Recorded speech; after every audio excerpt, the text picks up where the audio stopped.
بسم الله الرحمن الرحيم والعاديات ضبحا فالموريات قدحا فالمغيرات صبحا فأثرن به نقعا فوسطن به جمعا إن الإنسان لربه لكنود. அன்புக்குரிய சகோதரர்களே, நேற்று முந்தைய தினம் நடந்த ஒரு சம்பவம் நேற்று பத்திரிகையில் நீங்கள் படிச்சிருக்கலாம். விழுப்புரம் மாவட்டம் திண்டிவனம் அருகில் உள்ள செஞ்சி பஸ் நிறுத்தத்தில் திரௌபதி அம்மன் கோவில் என்ற ஒரு கோவில், அந்த கோவிலில் தீக்குண்டம் இறங்கக்கூடிய ஒரு நிகழ்ச்சி ஏற்பாடு செய்திருக்கிறார்கள். அந்த தீக்குண்டம் இறங்கக்கூடிய நிகழ்ச்சியில் நிறைய சகோதரர்கள் தீ இறங்குறாங்க. அப்படி தீ இறங்கிய தலைமை தாங்கி தீ இறங்கிய அந்த கோயிலுடைய பூசாரி தீர்த்த குலத்தை சேர்ந்த முனுசாமி என்ற பூசாரி, வயசு 58 வயசு, தீக்குண்டத்தில் இறங்குறாரு. காலு தடுக்கி விழுந்து தீக்குண்டத்துக்குள்ளேயே விழுந்துடுறாரு. விழுந்தா உடம்பு ஃபுல்லாக தீ காயங்கள். ஆளை அங்கேருந்து கொண்டு வர்றாங்க. இங்கே சென்னை கேஎம்சி மருத்துவமனையில் வர்றதுக்குள்ளாட்டி ஆள் இறந்துடுறாரு.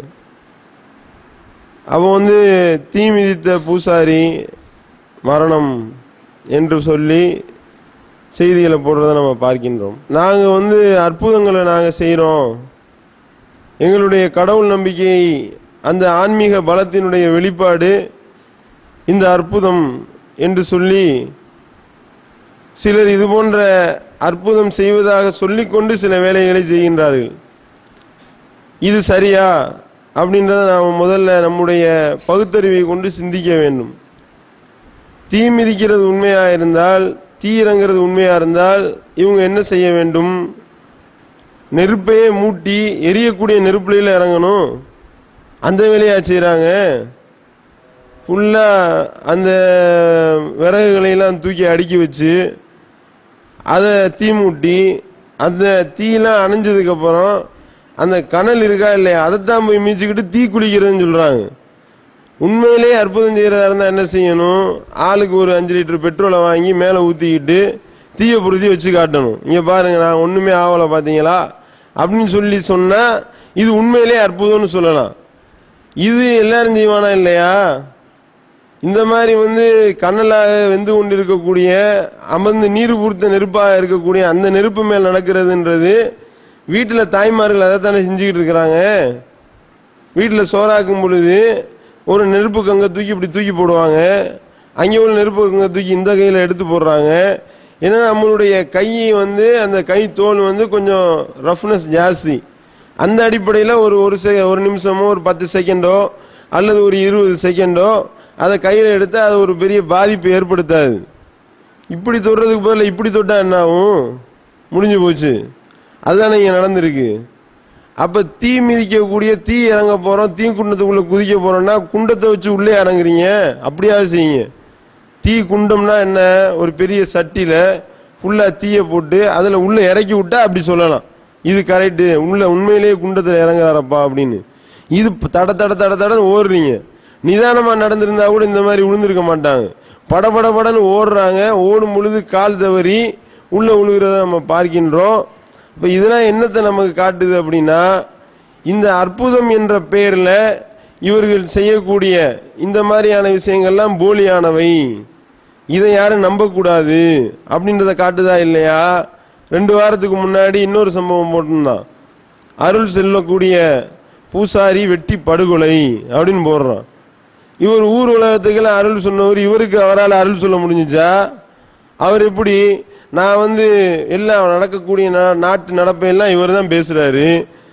நாட்டில் நான் என்ன செய்யணும் என்ன செய்யக்கூடாது அப்படின்றத இவர்கிட்ட தான் நீங்க போய் அருள் வாக்கு கேட்குறீங்க.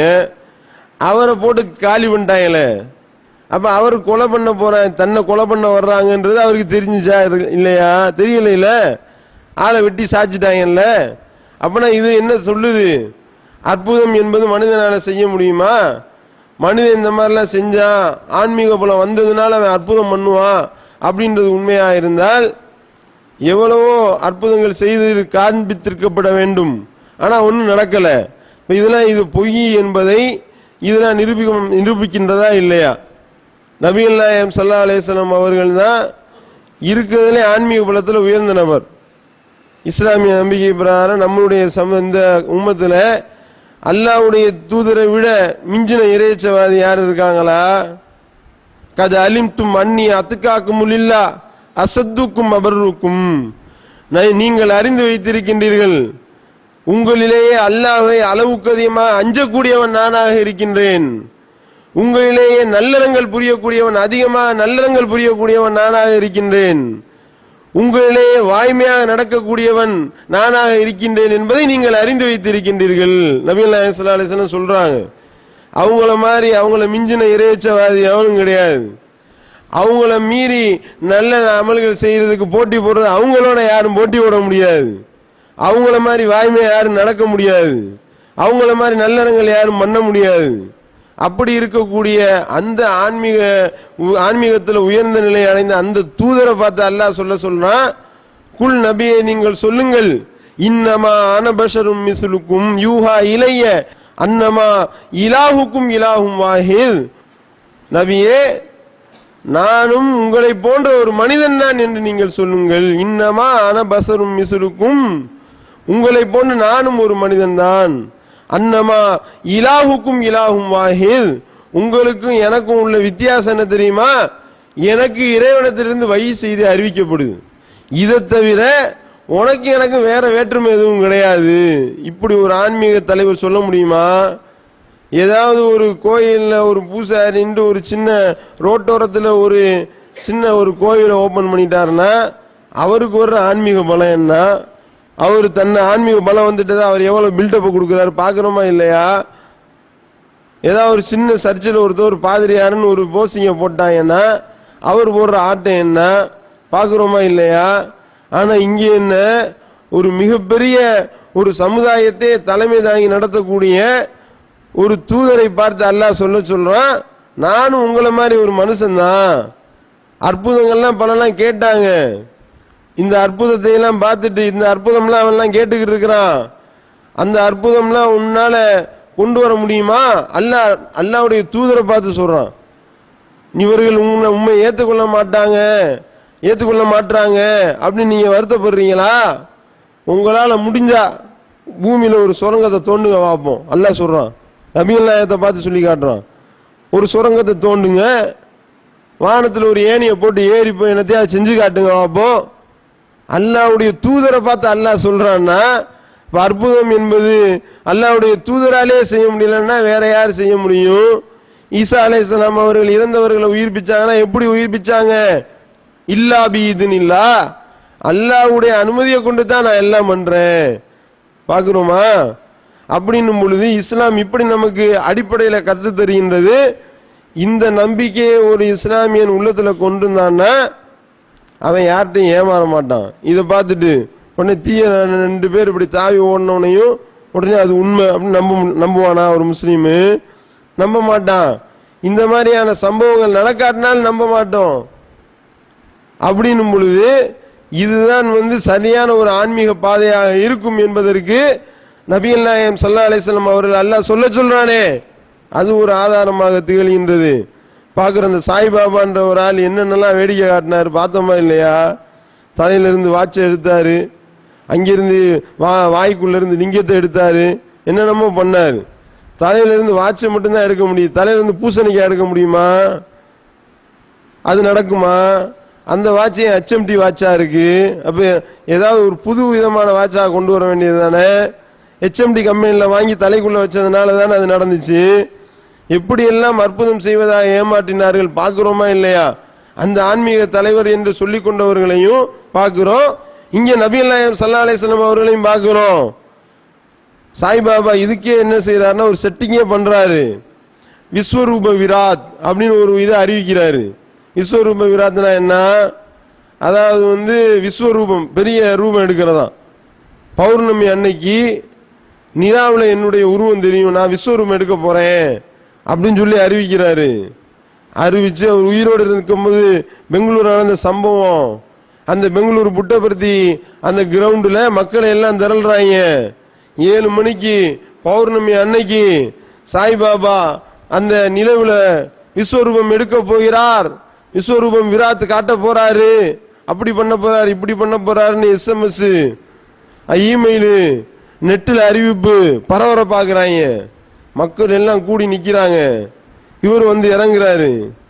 இறங்குனா செட்டிங் பண்றாங்க. அதாவது என்னன்னா இவருடைய அந்த படம் வந்து அந்த பௌர்ணமி நிலவுல தெரியுற மாதிரி ஒரு ரெஃப்ளெக்ட் பண்றதுக்காக ஒரு ஏற்பாடு பண்ணி வச்சுக்கிட்டு விஸ்வரூப விராத் எடுக்கிறாராம். கூப்பிடுறாங்க. கூப்பிட்டா மக்கள் கூட்டம் கூடுது. அந்த புட்டபர்த்தி கிரவுண்டு ஃபுல்லா மக்கள் நிரம்பி வழியிறான். இவர் வந்து நிக்கிறாரு. கொஞ்ச நேரத்துல தெரிய போறோம் பாரு அப்படின்னு எல்லாம் வெயிட் பண்ணி நிக்கிறாங்க. அன்னைக்கு பார்த்தா பௌர்ணமி அன்னைக்கு நிலாவே காணாம். எல்லாம் மேகம் வந்து மறைச்சு டோட்டலா நிலாவே தெரியல. உடனே எந்திரிச்சு அறிவு பண்றாரு, நான் இன்னைக்கு வந்து கொஞ்சம் என்னால விஸ்வரூபம் எடுக்க முடியல, நான் இன்னொரு நாள் எடுக்கிறேன்னு போயிட்டாரு. அப்ப பாக்குறோம் இந்த அற்புதம் என்ற பேர்ல எப்படி எல்லாம் மக்களை ஏமாத்துறாங்க. ஆனா நபிகள் நாயகம் ஸல்லல்லாஹு அலைஹி வஸல்லம் இருந்தாங்களே, தன்னுடைய மகன் இப்ராஹிம் அவருடைய மரணத்துல ரசூல் ஸல்லல்லாஹு அலைஹி வஸல்லம் எப்படி நடந்து கொண்டாங்க பாக்குறோமா? அதாவது இல்லாத அற்புதத்தை இருக்கிற மாதிரி பில்டப் பண்றவனை பாக்குறோம். இங்க நிலைமை என்னன்னா ரசூல் ஸல்லல்லாஹு அலைஹி வஸல்லம் மகன் மரணித்து கிடக்கின்றாரு. சஹாபாக்கள்லாம் பேசுறாங்க. அந்த டயத்துல பார்த்து கிரகணம் பிடிக்குது. இந்த கிரகணம் ஏன் வருது தெரியுமா? ரசூல் ஸல்லல்லாஹு அலைஹி வஸல்லம் மகன் மரணிச்சிட்டாராக்கும், அதனாலதான் இந்த கிரகணம் ஏற்படுது என்று சஹாபாக்கள் தங்களுக்கு மத்தியில் பேசிக் கொள்றத அந்த துக்கத்தில் இருந்த அல்லாஹ்வுடைய தூதர்கள் செவியேற்கின்றார்கள். துக்கம்னா சாதாரண துக்கமா? குழந்தையை கையில தூக்கி வச்சுக்கிட்டு அழுகுறாங்க. இப்ராஹிமே, உன்னுடைய பிரிவினால் என்னுடைய உள்ளம் வேதனை கொள்கின்றது, நான் வந்து ரொம்ப வருத்தப்படுறேன் என்று சொல்லி அழுகின்றார்கள். அப்படிப்பட்ட நிலைமையில இப்படி பேசக்கூடிய ஒரு பேச்சு காதுல விழுவுது. எந்திரிச்சு அறிவிக்கிறாங்க, இந்த கிரகணங்கள்லாம் யாருடைய பிறப்புக்காகவோ யாருடைய இறப்புக்காகவோ ஏற்படவில்லை, அறிந்து கொள்ளுங்கள், இது அல்லாஹ்வுடைய அத்தாட்சிகள் உள்ளவை. சொல்ல முடியுமா? எப்படிப்பட்ட ஒரு ஆன்மீக தலைவரை பார்க்கிறோம். இங்க என்னடா அப்படின்னா எல்லாத்தையும் வச்சு ஆன்மீகம் என்ற பேர்ல ஏற்கக்கூடிய வேலையை செய்யறான். அல்லாஹ் இவர்களுக்கு புத்தி வர்ற மாதிரி சில கேள்விகளை கேட்கிறான். இருக்கிறதுலே அற்புதம் அதிகமா செஞ்சதா நினைக்கக்கூடியது ஈசா அலைஹிஸ்ஸலாம் அவர்களை பத்தி தான். அதனாலதான் அவங்கள கடவுளா ஆக்கக்கூடிய அளவிற்கு நிலைமை போய் கொண்டிருக்கிறது. அவங்க அற்புதம் செஞ்சு அவங்க கடவுள்னா அவங்க அம்மா அப்பா எவ்வளவு பெரிய கடவுளா இருக்க முடியும் அப்படின்னு யோசனை பண்ணி அவங்க அம்மாவையும் சேர்த்து வணங்கக்கூடிய சமுதாயத்தை பார்த்து அல்லாஹ் கேட்கிறான், ஈசா தூதரை தவிர வேறில்ல, ஈசாவும் மரியமும் போயிட்டாங்க, அந்த ஈசாவும் மரியமும் உணவு உண்ணக்கூடியவர்களாக இருந்தார்கள். இப்படித்தான் நாம உங்களுக்கு விளக்குறோம், சிந்திக்க மாட்டீங்களா? இவர்கள் எப்படி திசை திருப்பப்படுகிறார்கள் அப்படின்னு நல்லா கேள்வி எழுப்புறான். அதான் என்னன்னா நாகரீகமா சொல்றான் அல்லாஹ், 2 பேரும் உணவு உண்ணக்கூடியவங்களா இருந்தாங்கப்பா, அற்புதம் செய்யறதா நீ சொல்றீங்கள, கடவுள் தன்மை வந்ததா சொல்றீங்கள, உணவு உண்டா என்ன ஆகும்? கக்கூசுக்கு போகணும். கடவுள் கக்கூசுக்கு போவாரா? கடவுளுடைய அம்மா கக்கூசு போவாங்களா? கக்கூசு போற தேவை இருக்கா? அப்ப கடவுள் என்று நீ யார சொல்றியோ அவங்க 2 பேரும் சாப்பிட்டுக்கிட்டு இருக்கிறாங்க, கக்கூசுக்கு போறாங்கன்னா அவங்க கடவுளா? இதுதான் அல்லாஹ் கேட்கிற கேள்வி. இவர்கள் எப்படி திசை திருப்பப்படுகின்றார்கள், சிந்திக்க மாட்டாங்களா? அப்போ வந்து பூசாரியா இருக்கட்டும், பாதிரியாரா இருக்கட்டும், ஆன்மீகத்தில் உயர்ந்த நிலையை அடைந்த இங்க இஸ்லாத்தில் உள்ள சேகு முரீதா இருக்கட்டும், கக்கூஸ் போகாம 2 நாள் இருந்து காட்டுறா பாப்போம். நீ ஒண்ணுக்கு இருக்காம 2 நாள் இருந்து காட்டு, நீ உண்மையிலே அற்புதம் செய்யலாம்னு ஒத்துக்கலாம். அவனால 1க்கு 2 கூட அடக்க முடியல அப்படின்னா நீ என்னத்துல அடக்குவ? உன்னால வரக்கூடிய உனக்கு வரக்கூடிய கக்கூச கூட உன்னால அடக்க முடியலன்னா நீ என்னத்தை அற்புதம் செஞ்சு கிழிக்க போற? இதுதான் அல்லாஹ் வைக்கக்கூடிய லாஜிக்கான கேள்வி. இந்த கேள்வியை கணக்கு பண்ணி பார்த்தா எவனாவது யாரையாவது போய் ஏமாறுவானா? இவருக்கு ஆன்மீக பலம் இருக்குங்க, ஆன்மீக பலம் இருக்கிற ஒரு 2க்கு போனாதான் ரொம்ப நாரும். ஏன்னா தின்றதுக்குள்ள அப்படி தின்றான். அப்படி தின்னக்கூடியவன் வந்து கக்கூஸ் போனான்னா ரொம்ப வீச்சம் இருக்கும். அப்ப என்னன்னா இவன் அற்புதம் செய்யக்கூடியவனா? தன்னுடைய உடல்ல இருந்து வரக்கூடிய துர்நாட்டத்தை தடுக்க திராணி இல்லாதவன் இவன் எப்படி அற்புதம் பண்ணுவான் அப்படின்னு ஒரு சின்ன லாஜிக்.